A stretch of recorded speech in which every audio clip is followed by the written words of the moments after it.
My son stole my cancer medication and sold it, so I kicked him out, but it turns out that my husband was the one behind it all along. I filed for divorce, so he started spreading rumors around me. At the time, I was battling stage 3 colon cancer and my husband and I were shelving out all our savings for medication. Well, I noticed one day that my meds had all been cleared out, and I instantly went into panic mode. I first looked in our bathroom and bedroom, then my son's room, and after searching I found a huge wad of cash hidden under his mattress. Due to stress and how loopy the medication made me, I figured this was enough evidence that my son stole it and was selling it. When he came home from college that day I told him to pack his things, and my husband stood beside me as we kicked him out. He pleaded that he was innocent, even reaching out to give me our sacred pinky promise, but for some reason I never listened. I bawled in my husband's arms, and he assured me that our son's actions were not because of our parenting. Soon, my symptoms began to worsen without my meds, and I grew desperate and noticed my husband David acting strange. He was avoiding me and locking himself often in his office. I poked around in his home office at times just to make sure it was kept clean, but in there I found something. It was a safe that I hadn't noticed before under his desk.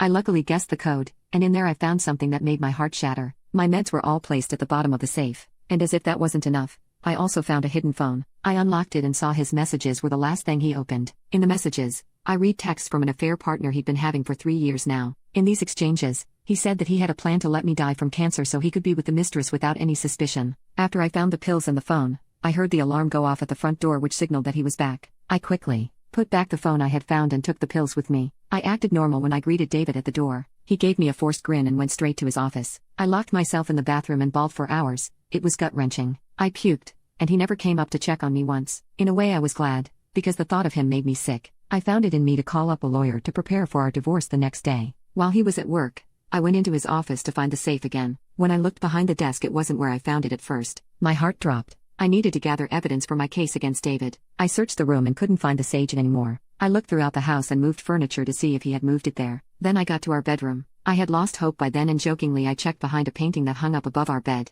The painting was from my cousin as a wedding gift. It was of me and David on the beach that we got married at. I knew I looked high and low for this thing, and that's when I found a hole that David had cut into the wall behind the painting. Inside the hole was the safe that hid my meds and the burner phone. I grabbed it quickly and began to open it again. I took pictures of the messages proving that David was trying to unalive me by taking my meds and that he'd been having an affair with some woman for 3 years. After I got all the evidence that I needed from him, I returned the safe to the hole behind the painting. When he got home, he noticed that I had been looking and feeling better than I did before. He must have known that I started taking my medicine again because he said, "You look well today." I laughed and said, "Glory to God," and went on my way before he could continue. The next day, I started taking David's stuff to a storage unit little by little so he wouldn't notice until I served him the divorce papers. After I moved the remaining stuff to the storage unit, I called the locksmith over to change the locks on the house. You should have seen the look on David's face when he got home. He kept banging on the door, demanding to be let inside, but I talked to him through the Ring doorbell and told him that I knew about him trying to unalive me, blaming the meds on our son and the affair. I almost choked on my tears trying to get those words out, but I stayed strong. At first,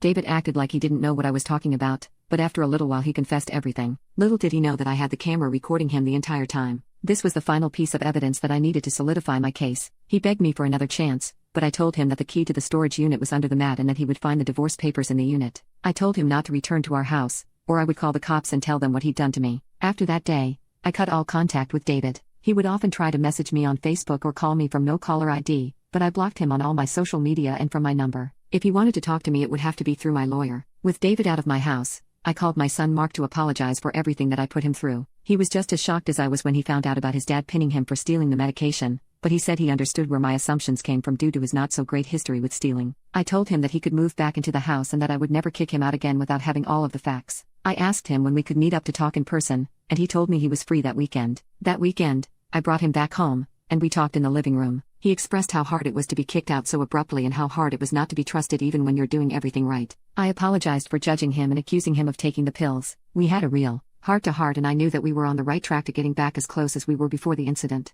After Mark moved back in, I had to schedule an urgent appointment. One morning, I woke up in excruciating pain. The entire right side of my body was a bright cherry red, and I couldn't move. I had to call for Mark to get me out of bed. We went to the emergency room, and they gave me medicine for the pain and told me that the cancer had gotten worse since I had gone weeks without my meds. When they released me, they told me to get an immediate appointment with my primary care doctor. When I met with her, she examined me and told me that I would have to get on a more aggressive treatment plan. We set schedules to come back and get treatment, and before I left, she gave me a pamphlet of a grinning woman running in a field. I asked her what this was for, and she told me that there was a support group filled with women and that all the information on the group was inside. She said her aunt had joined that group, and it helped her stay in good spirits while the treatments were taking place. I thought that a support group was just what I needed after being in the process of getting a divorce and not having many friends outside of my husband. It would be a great opportunity to get out of the house. When I showed up to the church where the support group held their meetings, I didn't see any other cars at first. I was worried that I went to the wrong place until I saw a friendly face float out of the church to greet me. She told me that they had recently changed her hours and that I was just 30 minutes early, but I could come inside and get something to eat. I agreed and followed her. Inside, she told me her name was Susan and that she was the first lady of the church. She had battled cancer in her previous years, and she said that it was the support of the church that led her down the road to recovery. That was why she started this cancer support group. She started asking me questions about my life and what brought me there. I told her about David and Mark and how I was just looking for a sense of belonging, and I thought that this was the exact place that I was looking for. When the rest of the women started flooding in as time passed, it felt good to talk to them and join their community. I started coming to the cancer support group meetings every week. I was excited to pull into the driveway of the church to see Susan and all the other women there. They gave me something to look forward to in life, and they also had the latest scoop on the best professionals for certain types of cancers. I was still in the process of getting treatments from one of my doctors when Susan told me the doctor that had aided her tremendously throughout the process was super affordable and that she had little to no debt after the treatment. That night, I went home and did some research. I found that the woman she went to was cheaper than my current provider, and she had a 5-star Google review. I decided to reach out to see if she had any openings. During the support group meetings and the treatments, I tried to continue repairing the relationship that I had with Mark. I would continue to do things for him and talk to him, allowing a complete judgment-free zone to let all the feelings come out, and this had helped us grow our bond back. I told him that he could stay there as long as he needed and that I would always be in his corner until the end of time. We started therapy together. Every evening, we'd cook dinner together. At first, it was just simple meals, but it was enough. Mark would tell me about his day, and I'd share stories from the women in my support group. On weekends, we started taking walks around the neighborhood. At first I couldn't go far. My body was still weak from the treatments. Mark would slow his pace to match mine, and we'd walk in comfortable silence or chat about whatever came to mind. It felt good knowing that my life was finally falling back into place. The divorce process was long and painful. David fought me at every turn. He tried to take the house and me and Mark's cars. He fought for the house and even wanted money from our accounts. I had people from our friend group call me to ask me what was going on. When I asked them what they were talking about, they would say that David was going around telling people that I kicked him on the street and was divorcing him for another man. I couldn't believe the lies he was spreading. They said that I'd left him with nothing and forced him out of the house randomly. I told them that we were getting a divorce but would like to keep the reasoning private at that time. They seemed to respect my wishes, but I could see how they treated me differently afterward. With the help of my lawyer,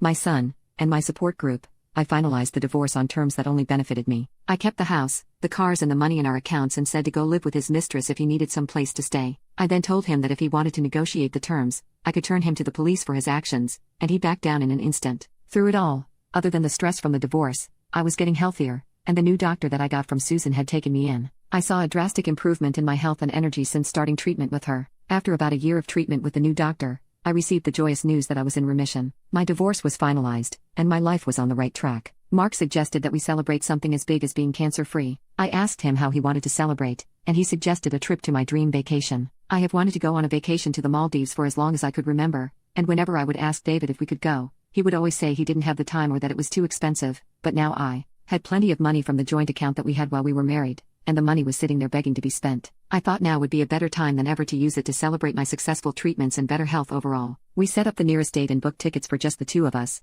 and I got my trip to the Maldives. I called to tell my family the news and we had a party where everyone dressed in pink, and we drank pink lemonade, had a pink cake, the whole 9 yards. When I broke the news to my support group, everyone seemed so happy for me and begged me to continue the meetings. I agreed. That was my plan anyway because those women had become more than friends to me. They were my family. I'm writing this from the Maldives now, and as me and Mark sit on the beach, watching the sunset, I realized how far we had come and how much we had healed.